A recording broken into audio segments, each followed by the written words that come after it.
All right, let's talk about something we all do, probably every single day. We buy stuff. It seems so simple, right? But underneath that simple choice is this whole hidden world of complexity. Today, we're going to pull back the curtain on the real price of a purchase, and trust me, you might be surprised by what we find. So, let's dive in. Okay, so picture it. You're at the checkout, all your stuff is scanned, the total is staring you in the face, and then the cashier looks at you and waits. In that little moment, you have to make a decision. Is it going to be cash, debit, credit? It feels almost automatic, but each one of those choices sends a totally different ripple through your financial life. So first up, let's open up the wallet, real or digital, and just look at the tools we have at our disposal. And I want you to think of them less as just ways to pay and more like, specific instruments in a toolbox, each one designed for a totally different job. Here they are, the main players: cash, debit, and credit. Now, what's really important here is how this table breaks down what they are. Look at that source column. See how cash and debit both pull from money you already have? But credit? Credit comes from money you borrow. And that one little difference, honestly, it changes the entire game. So let's look closer at those money you have options. Cash is just simple. It's the king of simplicity. What you see is what you spend. No hidden costs, no strings attached. The big downside, of course, is if you lose it, poof, it's gone. Debit gives you all the convenience of cash without having to carry a wad of bills. It just pulls straight from your bank account. But here's the catch. You better be sure the money is actually in there, or you could get slammed with some pretty nasty overdraft fees. Now, let's flip to the other side of the coin. Think of something like a smart card, or even a gift card, as kind of a hybrid. It's pretty secure since it isn't linked to your main bank account, but you're still using money that you've already loaded onto it. And then there's the credit card. This is the powerhouse of flexibility, right? It lets you buy things now and worry about paying for them later. But that amazing power comes with a huge responsibility, the risk of some seriously high interest charges if you don't pay off your balance. And that brings us right to the most complicated and maybe the most powerful tool in our financial kit: credit. So let's really unpack the promise of pay later and, its potential dangers. So what is credit really? When you strip it all down, it's a promise. A lender, like a bank, gives you money right now based on your word, your promise that you're going to pay them back in the future. It's all built on trust, but it's a trust that's locked down in a legal contract. So you might be asking, why would we ever want to borrow in the first place? Well, when you use it the right way, credit can be a total game changer. It gives you the flexibility to handle a surprise car repair, for example. It lets you make those huge, important purchases, like a laptop for school, that you just couldn't pay for with cash up front.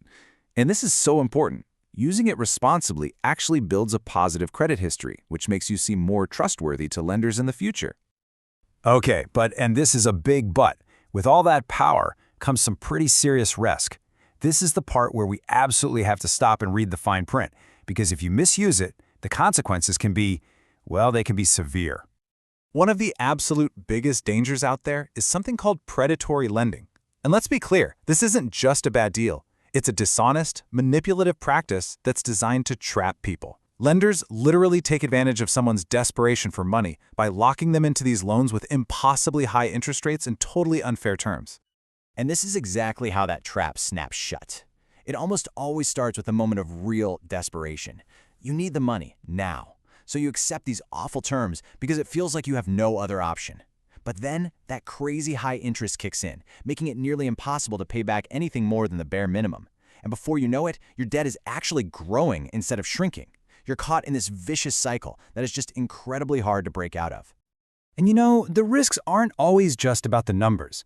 Borrowing from friends or family might seem like the safest way to go, but it comes with a totally different kind of cost. If you can't pay that money back when you said you would, you can seriously damage the trust and strain the most important relationships in your life. So what's the big takeaway here? It's that using credit safely means you have to accept your end of the bargain. It's not just about paying the bill. It's about making those payments on time every time. It's about having a budget so you know exactly what you can afford to repay. And please, never ever sign a contract that you haven't read and completely understood. All right, now let's zoom out a bit and see how this all builds up. Because when debt becomes a huge problem, it doesn't just stick with one person or one business. It creates this massive ripple effect that can actually impact all of us. Just look at this breakdown. See? Excessive debt isn't just one problem. It's this whole collection of interconnected issues that can throw your personal finances, a business, or even the whole economy out of whack. Let's break down what these slices really mean for us.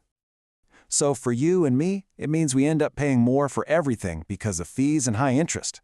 For the whole economy, too much debt can fuel inflation, where prices go up, or even deflation, where they fall. Both are bad news. For a business, it can mean they can't afford to grow or even pay their employees. And for everybody, it just wrecks your creditworthiness, which basically slams the door on future opportunities. When you boil it all down, when you strip everything else away, it comes down to this one single powerful truth. Whether it's the chance to buy a house, start a company, or just have some peace of mind, excessive debt puts a hard, unmoving limit on your future. And so we end up right back where we started, at that moment of decision. Credit, and the debt it can create, is one of the most powerful financial tools ever invented. It can build empires, or it can crush dreams. The only thing that makes the difference is who's in control. So the question isn't really whether debt is good or bad. The real question is, are you its master?